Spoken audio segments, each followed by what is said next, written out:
এক বৃষ্টি ভেজা সন্ধ্যায় আমরা চলে গেছিলাম গিরিশ পার্ক।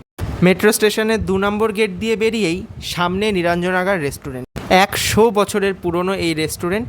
চলুন ভেতরে যাই। ভেতরে গিয়ে মেনু চার্ট দেখে অর্ডার করলাম একটা মাটন চপ আর মাটন কাটলেট। খুব ভালো খেতে, এটার পুরের টেস্টটা পুরো আলাদা, একটা মিষ্টি মিষ্টি ভাব আছে, এটা খুবই ভালো লাগছে খেতে। Just Parvati, excellent. কত বড় সাইজের মটন চপটা একবার দেখুন। চলুন আপনাদের ভেঙে দেখাই। ভেতরে মটন কিমার পুরে ঠাসা। আমার টেস্ট হচ্ছে, আমার কাছে যেটা লাগে সেটা হচ্ছে ডিমের ডেভিল, আচ্ছা। মটন চপ, ভেজিটেবল চপ, এটা তিনটে একদম সুপার।